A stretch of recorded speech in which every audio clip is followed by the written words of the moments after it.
With the release of Jonathan Allen's and Amy Parnes shattered inside Hillary Clinton's doomed campaign, the patina of credibility surrounding Hillary Clinton's presidential campaign has finally imploded. We know that her campaign was plagued by infighting, stupidity, and arrogance.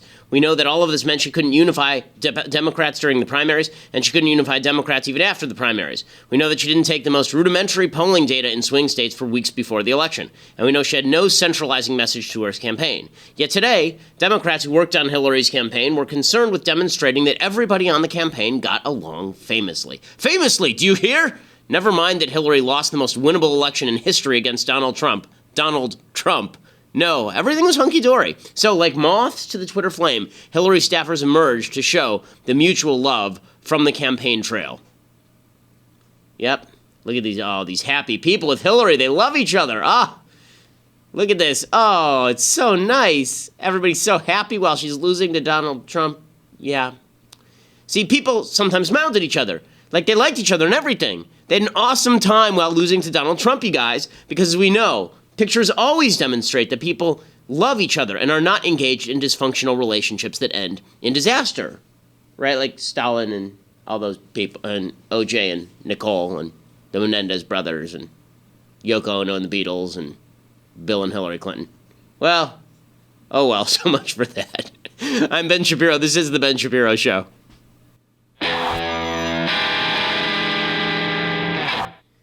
They got nothing, gang. I mean, really, Hillary's campaign was a complete disaster. It was a complete cluster F, and the reason that was because the person at the top didn't know what she was doing. But we will get to all of that. Plus, I want to get to Bill O'Reilly being ousted from Fox News. What does that mean? There are a bunch of lessons to be learned from that particular one. Plus, a little bit later in the program, we're going to be having on Based Stickman. That's Kyle Chapman, who became famous because he whacked somebody with a stick during a March 2017 rally for Donald Trump in which Antifa attacked and he defended. So we'll be talking with him in just a little while about the goings-on, the latest goings-on at Berkeley and Ann Coulter and everything else. But first, I want to say thank you to our sponsors over at My Patriot Supply. So if you are concerned about the fact that the North Koreans are actually interested in nuking us and seem rather unpredictable and keep testing missiles and are obviously building up their thermonuclear capacity, if this concerns you at all and you are worried about the possibility of that or natural disaster, basically anything going wrong where you're in need of food but you haven't gone to the grocery store or there's a rush on the grocery stores and the government can't get to you, that's why you need to go over to preparewithben.com, preparewithben.com, 888-803-1413 for your 4-week emergency food supply. It's only $99 plus free shipping. It lasts for 4 weeks, obviously. And that means that you and your family are going to be safe for 4 weeks for just $99. I mean, that's a low enough price that you do it once, you stick it in your basement, and then you don't have to worry about it until disaster strikes, at which point you're glad that you spent the $99 with My Patriot Supply at preparewithben.com, preparewithben.com, 888-803-1413. Out here in California, everybody is worried about earthquakes, but nobody's actually gone and done their shopping. Well, if you go to preparewithben.com, 888-803-1413, you don't have to worry about it. You just stick that in the closet, and then next time disaster strikes, you're the only one on the block who is prepared and safe. Preparewithben.com, $99, 4-week emergency food supply, and I've been told by the staff that it tastes like home cooking, so it tastes pretty good apparently. All right, preparewithben.com, check it out. Okay, so big story of the day remains the ouster of Bill O'Reilly at Fox News. So the biggest host in the history of Fox News is now out on his rear, and that is an amazing thing. I mean, it's obviously a sort of earth-shattering move when it comes to the media. And there's a reason why this happened, and that is that all of these women were coming forward and telling stories about how Bill O'Reilly was hitting on them. They were all coming forward and saying that Bill O'Reilly had tried to solicit them for sex, and then when they had not given in, then he had refused to help them with their careers. That basically he held out the carrot of, I'll help you with your career if you have sex with me, and then he had backed off of that the minute that they wouldn't, or he had called them up on the phone and said dirty things to them. All of this is bad stuff, and he had settled out apparently many, many times, and Fox News had settled out many, many times. They did an internal review of all of O'Reilly's supposed escapades, and they had Paul Weiss, which is a major law firm, do the internal review, and apparently there was a split in the Murdoch family. Rupert wanted to keep Bill O'Reilly, and the sons wanted to get rid of Bill O'Reilly because they thought that he was a liability now. A lot of advertisers had dropped out, and this, I think, is the first thing to say. The first thing to say is that there is a real tendency on the right to run from people because they've lost their advertisers. And the left knows this, and that's why Media Matters has been used for years as the tip of the spear in fighting the right-wing media. When we were at Truth Revolt, we tried to apply the same tactics to MSNBC, and we were actually successful. We wanted to establish a mutually assured destruction. Here is my view. Advertisers should generally not be boycotted based on the shows upon which they advertise. I think secondary boycotts are generally not a good thing. I think they create a less free culture in America. It's not a legal thing, but it is a culture thing. If the idea is you don't like Bill O'Reilly and so you're going to boycott his advertisers, then you are effectively cracking down on a certain amount of free speech. Not that you can't do it legally, not that it's not in some cases moral to do it, but as a general rule, this kind of ease with which we do this now, where we call up advertisers and say that we're going to boycott your company unless you pull advertising from a particular show. This is how the left really slammed Rush Limbaugh after the Sandra Fluck incident.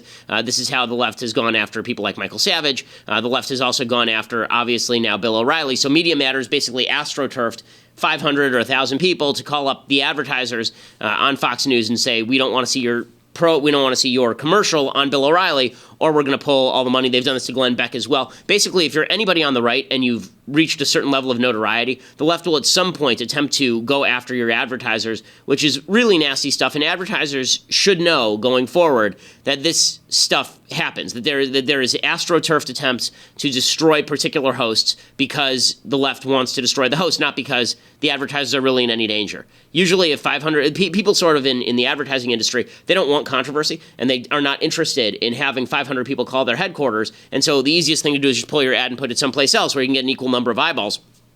But it would be great to see advertisers actually do a little bit of deeper digging and see whether it's Media Matters creating a list serve that they send out to 100,000 people and then 500 of them call, or whether it's actually 500 potential clients of the advertiser who have decided they're really, really angry, whether there's really widespread outrage over all of this. Now, that's point number one, is that just because boycotting on O'Reilly worked doesn't mean that boycotting in general is a good tactic or a worthwhile tactic or a useful tactic, particularly with mainstream commentators of either side. I think that's sort of a problem. The second point here is the O'Reilly specific points. That one's not specific to O'Reilly because this happens, as I say, to a lot of conservative hosts from time to time in their career, which is why, for example, you will see, and the right doesn't engage in this. The right will not boycott advertisers because they advertise on Chris Hayes or Rachel Maddow. The left will boycott advertisers, or at least say they're going to boycott advertisers based on stuff that based on them advertising on Sean Hannity's show, for example. And that's why when you watch Fox News,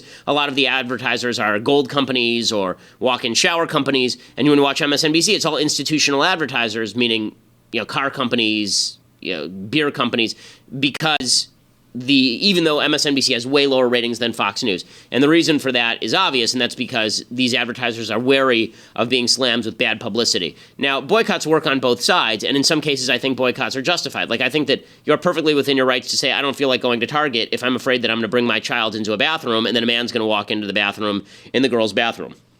I think it's perfectly legit. It's a perfectly responsible action. I don't think it's legit when you say, I don't like the point of view on this particular show, therefore I'm boycotting the advertiser on this particular show. That's directed at the exercise of free speech. Again, legal. I don't think it's particularly moral. I'm not a big fan of it. So that's point number one. Point number two is the O'Reilly specific point. And this is a real problem for the right. So there are a bunch of women who have now come out and made allegations about Bill O'Reilly. Margaret Hoover was one of the women who used to be on Fox News a fair bit, and yesterday she was talking about never being alone in a room with Bill O'Reilly. Bill O'Reilly never hit on me. Bill O'Reilly never sexually harassed me. I will say, though, as a young woman, many of us have experiences that are uncomfortable. And I had some experiences that were uncomfortable enough for me to know never to put myself in a position where I was alone with Bill or alone with people that made me feel uncomfortable. And so when I first read Gretchen's complaint, and when Gretchen Carlson's complaint, who was really the hero and the unsung hero of all of this story, because she is the one woman who stood up in the face of a culture that was condoning bad behavior for years and years and years and years, it was eminently believable because there was just a feel of interacting at times that was deeply uncomfortable, and it was easy for me to extrapolate that if I hadn't been doing things to protect myself, that I might have ended up in a position where I could have been vulnerable. Okay, so there's a point she makes here that I think is kind of amusing in one sense. She says that she makes a point never to be alone in a room with a man. And the entire left goes, yeah, that makes perfect sense because men are pigs. Mike Pence says he makes a point never to be alone in a room with a woman, and the entire left goes insane, right? I mean, and his assumption is that men are pigs. So Mike Pence makes the exact same assumption as Margaret Hoover, and Margaret Hoover is right and Mike Pence is wrong. But the broader point that she's making is that there was a culture at Fox News that tolerated this sort of stuff. Kirsten Powers says the same thing. Here's what she said. I was on air actually with Margaret Hoover, who's at CNN now, on a regular segment. We were on every Monday, and he got Margaret's name wrong, and Margaret said, hey, get my name right. And he said, oh, I'm sorry, there's a lot of blondes in this operation. I can't keep you all straight. Megyn Kelly's coming up, starts throwing all these blonde names. And then at the end of the segment says, thank you for your blondness to both of us. So I went to his executive producer and I said, he needs to apologize and he needs to never do that again, or I'm not doing his show anymore. And I was told basically, well, you know, Bill, there's nothing we can do about it. He's a throwback. He's kind of an Archie Bunker. And I said, well, if you mean he's a Neanderthal, then we're on the same page. He can never do that again. I'm a political analyst here. Went to Bill, came back, said, no, he's not going to apologize. So then I went to I was called into my boss's office. I was told, what can we do? It's Bill. There's nothing we can do. You know, we're sorry this happened to you, but there's nothing we can do. I complained to Roger Ailes. I was told the same exact thing. There's nothing we can do. It's Bill. He's a jerk. Nobody likes him. And then Roger said, you know, Bill, he likes to put up dirty pictures and ask pretty girls to talk about them. Okay, so the idea that you know, O'Reilly would have to apologize for the fact that Fox News has lots of blondes on there, and he made a comment about it. I think that's a bit of a stretch. I mean, let's be real about this. Fox News has lots of blondes on the air. I mean, I think that there is definitely a blonde affirmative action program that exists at Fox News, and you know, making a comment about it, that is not even close to the bad stuff that Bill O'Reilly is accused of doing. I mean, there's an entire list of bad things that Bill O'Reilly has been accused of doing. This one does not even chart. But here is the problem. There was indeed a culture at Fox News that basically was tolerant of what appears to be a lot of allegations of sexual harassment, not just about O'Reilly, but also about Roger Ailes, of course. Roger Ailes was said to have said really dirty things and threatened people's jobs based on their refusal to have sex with him. All of that is deeply troubling stuff. And as far as the O'Reilly allegations, I always find it hard to believe that none of the allegations are true when you have like 10 allegations. There's a bunch of allegations about this whole shtick.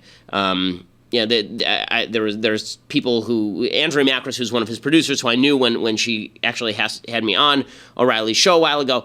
She won, I think, a $10 million settlement from O'Reilly. That was the famous case where he was calling her up in the middle of the night allegedly, and then he was suggesting that there was that she used a loofah and all this kind of stuff. You know, that sort of stuff.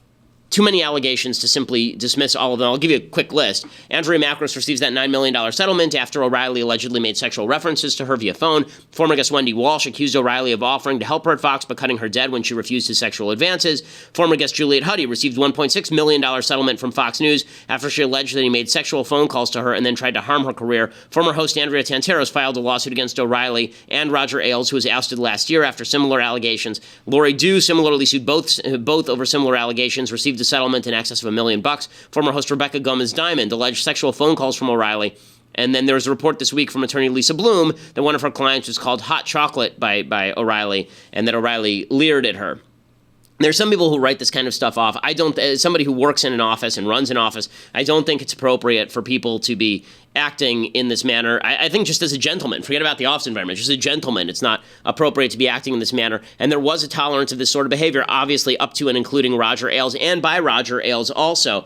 And that's a big problem. Now, the reason that I point this out is not to suggest that all males are pigs and all males are sexual harassers and that there's a rape culture in the United States. What it is to suggest is that powerful people are able to get away on both sides of the aisle with behavior that would have the rest of us in serious trouble. And that's a problem. And that's not just because powerful people are able to manipulate the system. That's also because we as citizens look up to powerful people we see on TV a lot, people who are in politics, and we are willing to excuse their sins based on the fact that we like all the other things that they are saying and doing. So Wendy Walsh, who was one of the people who sued O'Reilly or alleged bad activity by O'Reilly, she spoke out yesterday and she talked about O'Reilly and Trump. And remember, Trump defended O'Reilly over all of these allegations originally. Would you like to see the President of the United States address it? Do you think it was appropriate for him to do it in the first place? Yeah, I mean, doesn't he have better things to do? We got a problem with Korea right now and Syria. I mean, come on. But I do think these two are birds of a feather. They're men of a certain generation who thought of women as, ornaments in workplaces. And I'm hoping, I have faith in the president's daughter, Ivanka, that she is going to do more for women than her father. Okay, so the reason that I have a problem with Republicans going along with all of this, like Democrats always went around, so the hypocrisy point, Democrats always went along with this, right? Democrats are fine with Bill Clinton sexually molesting the help. They don't have any problem with that whatsoever. When it's on the right side of the aisle, it's the end of the world. But this is a tendency that now crosses the aisle. I was always under the impression that people on my side of the aisle, people on the right, were not willing to stand for bad behavior just because you happen to agree with somebody. It's one thing if the allegations are not credible, or it's one allegation that gets settled out of court for purposes of just getting it off the table. But if it's multiple allegations, you do not look askance at the people who are alleging it if it's tons and tons of allegations just because you like the guy. It's one thing if the allegations are not credible. But again, if you have lots of credible allegations, lots of settlements out of court, the law firm at Fox News saying this is a problem, then you do have to look at yourself and determine whether the reason that you are supporting a character is because you think that they are in the right and truly innocent, or is the reason you're supporting the character because you agree with a lot of the things that they have to say. And that is a problem because it means the hijacking of particular philosophies about character, about life, about the economy, about everything, simply because you like a lot of what the guy is saying. And we saw this with regard to polls about Trump, that say that now more Republicans than Democrats think it's okay for a politician to cheat on his wife or have sex outside of marriage. That's only due to Trump. And that's because there's a follow the leader mentality that is natural to human beings that we all have to fight. And the idea of having a good ideology, a good philosophy, a good religious perspective is that you follow principle above personality. I want to talk a little bit more about that in just a second. But first, I want to say thank you to our new advertisers over at Realty Shares. Realty Shares. So it's Realty, Realty, like realty, shares.com/Ben. So here is what realtyshares.com does. So if you are an accredited investor, which means that you make $200,000 a year, you can qualify to use realtyshares.com/Ben. You can browse and sign up and browse their investments. They have a whole series of realty investments, and you can put some of your money in like $5,000 increments into some of these real estate projects. So you can become a real estate investor by doing the research on these various projects at realtyshares.com/Ben, and you can diversify. So instead of having to sink all your money into one apartment building, instead you can take $5,000, put it in an apartment building in Orlando, and then you can take $5,000 and put it into an office building in San Francisco, and you can diversify your investments this way. It's a great way to get into real estate, and it is real estate group investing. So again, you're not picking up the entire onus of the whole thing. It's REALTY shares.com, realtyshares.com. You no longer need billions or even millions or even tens of thousands of dollars to invest in vetted real estate assets. Like, there's no guarantee, of course, that you are going to make money on all of this stuff. Real estate investing is always risky, but this gives you the option to take a look at all of these various projects, and it's a great way to make a lot of money. If you look at all the people who are very wealthy that you know, it's probably because they took all the money that they were making and they stuck it into realty, and they stuck it into real estate. There are close to 100,000 investors nationwide using Realty Shares. Over $60 million in principal has been returned to the investors. It's not liquid, meaning you can't just pull your money out at first blush. You can't just decide. It's not like a stock market or something. But it does mean that you are going to start receiving dividends on your money pretty quickly.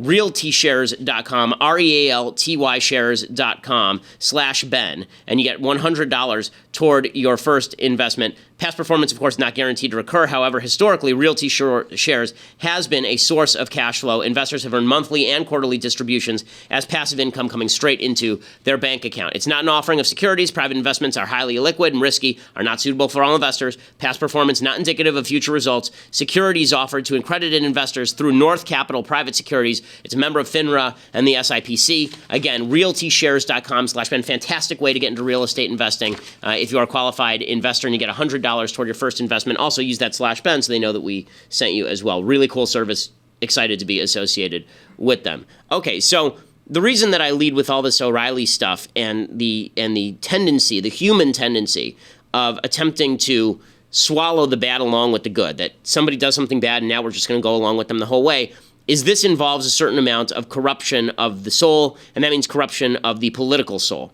And the perfect example of this, it is, aside from the sexual stuff with Trump and O'Reilly, there's a tendency, because people like Donald Trump, that they're going to swallow his agenda wholesale, even stuff that is clearly heretical to basic conservative principles. So today, perfect example, today, Breitbart News runs a piece in which they basically say that there is a libertarian case for Trumpian redistributionism, right? They run this is actually written in Breitbart News today. It's called The Libertarian Case for Donald Trump's Buy American Order. John Carney writes, he says, today's critics of trade orthodoxy are so far removed from those of the past that perhaps we shouldn't call them protectionists at all. Let's call them what they are, economic nationalists. No. Protectionists are protectionists. He says, but here's the part that's crazy. He says, it is altogether possible that one may prefer lower living standards in favor of a more humane distribution of wealth, or a government procurement policy that recycles dollars taxed and borrowed back into the domestic economy. I'll read that again because it's insane. Okay, it is altogether possible one may prefer lower living standards in favor of a more humane distribution of wealth. Now I'm going to read that in the voice in which it belongs. You ready? It is altogether possible that one may prefer lower government living standards in favor of a more humane distribution of wealth.